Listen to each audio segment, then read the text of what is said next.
Halo, selamat tahun Poltrada Bali. Jumpa lagi dalam program Poltrada Talk. Kali ini dengan kami, Prodi Manajemen Logistik. Salam Logistik. logistik.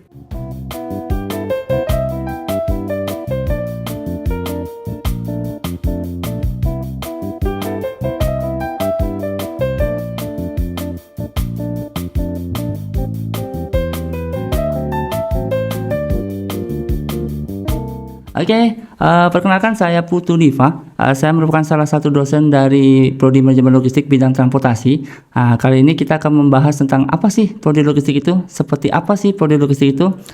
Di sini saya sudah membawa narasumber yang luar biasa. Ada Pak Angga, Bu Dinas, dan Pak Soim. Nanti beliau akan memperkenalkan tentang apa itu Prodi Logistik. Oke, tanpa berbasa-basi kita lanjut saja langsung. Pak Angga, silakan Pak Angga perkenalkan diri. Mungkin bisa disampaikan Prodi Manajemen Logistik itu seperti apa Pak Angga? Baik, terima kasih Pak Diva. Dan salam untuk pemirsa, mungkin ya pemirsa di Poltrada Talk. Semeton Pak Angga. Semeton, maaf Oke, ya. Oke, Semeton Poltrada Talk. Terima kasih. Dan kita akan berbincang-bincang tentang logistik. Saya didaulat untuk memberikan gambaran umum tentang program studi. Baik, perkenalkan nama saya Nengah Widiangga Gautama. Terlalu panjang kalau disebut semuanya. Nama saya jadi disingkat Angga. Saya adalah dosen di logistik. Kebetulan, sekarang menjadi Kaprodi. Dan bidang keahlian saya adalah untuk di logistik itu ada di IT dan di pergudangan juga. Baik, untuk gambaran umum Poltrada Bali, program Prodi D3 Poltrada Bali Manajemen Logistik. Jadi di sini ada berfokus kepada pendidikan yang bersifat vokasi. Kalau untuk vokasi berarti kita perpaduan ya. Jadi tidak bisa teori saja atau praktik saja, ada perpaduan antara teori dan praktik. Dan perlu juga dicamkan bahwa D3 Manajemen Logistik ini satu-satunya di Kementerian Perhubungan. Jadi kalau misalnya tertarik dengan logistik, kemudian sudah pernah dengar tentang Kementerian Perhubungan, oh ini kerjanya begini, kurang lebih seperti itu, bisa memilih di Diploma 3 Manajemen Logistik. Jadi jangan takut dan jangan khawatir begitu ya, karena kebetulan kita juga pernah mendengar mungkin sekolah yang abal-abal atau pengasuhnya yayasan nggak jelas gitu. Kalau di Poltrada Bali di Diploma 3 Manajemen Logistik itu diasuh oleh Poltrada Bali dan di bawah naungan dari Kementerian Perhubungan. Jadi sudah sangat terjamin. Mantap Pak Angga. Ya, oke. Kementerian Perhubungan berarti ini ya Pak Angga? Iya, betul. Oke. Ya. Tapi kita kalau Kementerian Perhubungan itu seperti apa Pak Angga? Ini ya Pak Angga. Apakah dia kedinasan semua ataukah ada jalur-jalur tertentunya? Oke. Baik, kalau untuk jalurnya memang ada yang disebut pola pembibitan gitu ya, kedinasan ya, dulu namanya mungkin ikatan dinas gitu ya. Tetapi kalau untuk di logistik memang kita fokus di awal manajemen logistik itu untuk kerja di sektor swasta. Karena gitu. peluangnya banyak Bang ya. Peluangnya banyak. Oke. Gitu, Karena itu ya. kita buka itu ya. Permintaan pasarnya banyak Bang. Permintaan pasarnya luar baik. biasa. Ya, oke. Terima kasih Pak Angga penjelasannya. Mungkin nanti kita bisa diskusi lagi Pak Angga. Baik, siap. Oke, di sini saya juga membawa narasumber yang berikutnya ada Pak Ahmad Soimun. Nah, di sini Pak Ahmad Soimun akan memberikan kita gambaran tentang seperti apa sih perkuliahan di Poltrada Bali. Nah, silakan Pak Ahmad Soimun. Ya, baik. Terima kasih kepada Pak Putu Diva. Perkenalkan, nama saya Ahmad Soimun. Saat ini saya di dosen Prodi Manajemen Logistik bidang distribusi atau transportasi. Nah, terkait dengan perkuliahan yang ada di program studi manajemen logistik ini, yang pertama pasti ya kita tahu bahwa namanya perkuliahan ada di kelas. Nah, di kelas itu apa aja yang dilakukan terkait dengan sesi diskusi, sesi pemaparan, sesi tanya jawab atau sesi studi kasus dalam penyelesaian program atau masalah-masalah logistik. Nah, yang kedua juga terkait dengan praktek-praktek yang ada di program manajemen logistik ini adalah praktek laboratorium, yakni yang pertama bisa melakukan simulasi terkait dengan permasalahan-permasalahan logistik di dalam aplikasi.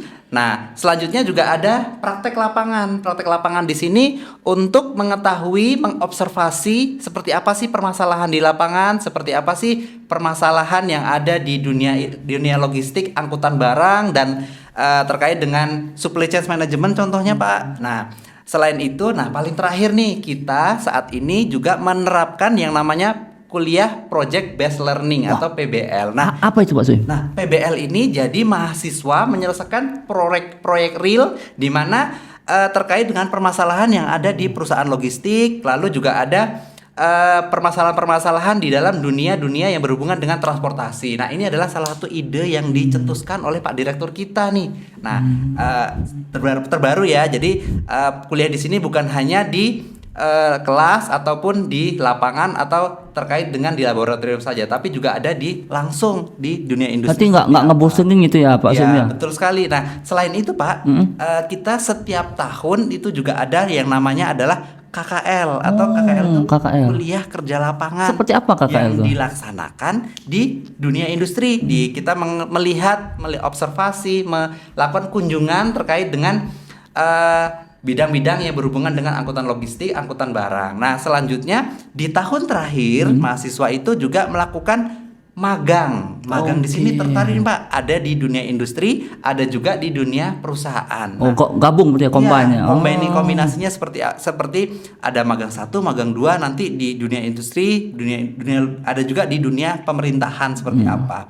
Nah, setiap akhir minggu atau seminggu sekali juga namanya kita ada soft series terkait dengan literasi digital, terkait dengan webinar problem-problem dari dunia logistik yang mendatangkan praktisi dari dunia logistik, perusahaan dan lain sebagainya. Nah, terakhir di dalam program Diploma 3 Manajemen Logistik ini ada proyek akhir dilakukan oleh Taruna yang mana dan dibimbing juga oleh seorang dosen selaku yang mengarahkan dan yang menjadi salah satu proyek ini untuk menjadi syarat lulus mahasiswa dan untuk mendapatkan gelar sarjana, ahli media logistik. Maksudnya seperti itu. Kayak apa biasanya? Kalau tugas saya tuh kayak apa sih gambarannya Pak Sim? Kalau tugas akhir itu bisa jadi ya menyelesaikan problem-problem yang ada di dunia lapangan, di dunia industri logistik seperti simulasi atau perencanaan rute atau melakukan perhitungan biaya logistik. Ini sangat sensitif nih Pak, biaya logistik. Berarti aplikatif Pak Sim ya? Iya, sangat aplikatif. Oke, jadi bermanfaat di lapangan Pak Sim ya? Sangat Oke, terima kasih Pak Soim, luar biasa insight-nya ini. Pak. Semoga bisa membuka wawasan dari adik-adik sekalian. Oke, selanjutnya kita lanjutkan yang berikutnya. Di sini ada Bunda Dines ya. Silakan Bunda. Mungkin Bunda bisa menyampaikan apa sih fasilitas dan sarana-prasarana yang ada di kampus kita supaya nanti adik-adik atau pemirsa yang mendengar bisa paham, semua Polda Bali semua bisa paham. Oh, ini gambaran umum di Polda Bali. Silakan. Oke. Bu Dines. Baik, terima kasih Pak Diva ya. Baik, perkenalkan nama saya Ibu Dines Rizky Nafianti, dosen D3 Prodi Manajemen Logistik. Bidang keahlian saya yaitu supply chain management atau disebut rantai pasok. Oke, baik, terkait sarana dan prasarana. Di sini kita ini punya smart classroom, Bapak. Nah, kayak apa tuh smart classroom? Ya, contohnya kayak ada smart board, kemudian LCD, kemudian kita juga menggunakan aplikasi Zoom, kemudian di sini juga dilengkapin oleh CCTV juga. Nah, sehingga pembelajaran para mahasiswa, kemudian pembelajaran dari dosennya juga itu terekam semua. Berarti bisa blended Bu Dines ya? Ya, daring bisa, luring bisa, bagaimanapun bisa ya? Menyesuaikan. Oke Pak. Nah, kemudian juga termasuk absensi juga. Nah, absensi juga udah digitalisasi semua seperti itu. Jadi kita sebagai dosen dan mahasiswanya itu absen juga melalui daring juga bisa seperti itu. Jadi di kelas kita sudah mempersiapkan. Kalau sarpas apa aja yang pendukung perkuliahan Bu Dines? Di sini juga ada laboratorium ya, Pak. Nah, sehingga di situ ada simulasi software atau aplikasi. Nah, itu contohnya yaitu Visum, kemudian ada JIS, terus ada VR. Nah, itu. Ada VR kita punya. Oke, mantap. Nah, VR atau virtual reality. Okay. Nah, jadi di sana kita bisa belajar ya, dosen mengajari ke mahasiswanya terkait melihat situasi lapangan. Contohnya maksudnya itu seperti di kegiatan pergudangan.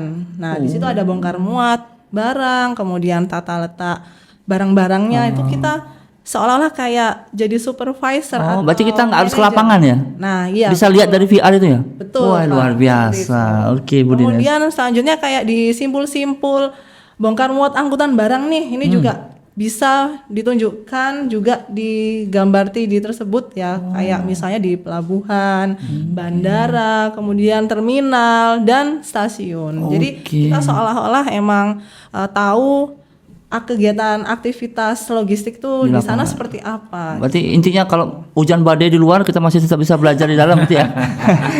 Kan bisa melihat keluar kan? Sehingga kita bisa mitigasi resiko seperti itu. Oke, luar biasa. Di sini juga saya tambahkan ada WMS dan TMS juga. Oh, ada TMS juga. Seperti apa tuh Bu Dinas? Oke, nah itu juga seperti ini perencanaan rute juga tadi yang udah disampaikan sama Pak Soim ya terkait transportasi manajemen sistem dan WMS-nya juga ya pergudangan itu. Oh ya, Pak Angga kan ahli pergudangan ya. WMS mungkin bisa diceritakan sedikit Pak Angga? Mungkin sedikit ya, kalau WMS itu sudah kan kita prinsipnya ke digitalisasi gitu ya. Jadi semua data itu yang dulunya hanya manual, kemudian dicatat di buku segala macam, itu tidak terintegrasi jadinya. Jadinya kita kalau kita ngirim data ke bagian yang lain jadinya terhambat karena data itu harus diambil di buku, kemudian dibawa ke unit yang bersangkutan. Jadi kalau misalnya sudah punya WMS, sudah terintegrasi, semua orang bisa mengakses gitu. Wis, Jadi cepat sekali aliran datanya. Oke, terima kasih Pak Angga. Mungkin Terakhir ada ya, silakan. tambahan ya. Silakan Bu Dinas. Ada juga praktik lapangan juga. Oh, kayak apa tuh Bu Dinas? Ya, jadi kita bisa simulasi dengan simulator nih, Pak. Nah, contohnya kayak forklift, simulator, kemudian crane. Kita punya ya Bu Dinas ya? Nah, itu. Jadi Luar seolah-olah biasa. kita lagi mengendarai crane itu tadi seperti itu. Kemudian forklift juga. Forklift juga. Dan Banyak kendaraan pokoknya. angkutan barang. Oh, wis, mantap. Terakhir yang penting nih. Pak, saya mungkin bisa disampaikan caranya ini. Syarat-syarat untuk jadi mahasiswa prodi manajemen sistem seperti apa? Ya baik, terima kasih Pak. Ya. Jadi kalau kita atau semeton semuanya nih mau jadi mahasiswa prodi manajemen logistik ya, silakan segera bisa melihat atau mengkepo atau bahasanya ya melihat kembali mengkepo terkait dengan PPID Poltrada Bali atau yang namanya adalah Instagram di poltradabali.ac.id. Jadi nanti di situ ada semua tuh Pak informasi terkait dengan penerimaan, jalur tes, sama proses penerimaannya seperti apa. Oke. Terima kasih Pak Soim, terima kasih Pak Angga, terima Ya. kasih Bu Dinas, semua Poltrada Bali sekalian, terima kasih semuanya sudah menyimak. Jadi nanti kalau masih kepo dengan Poltrada Bali, silakan buka web kami, silakan buka Instagram kami, di sana ada semuanya. Kami tunggu semuanya bergabung di Perdi Manajemen Logistik Poltrada Bali. Salam logistik. Salam logistik.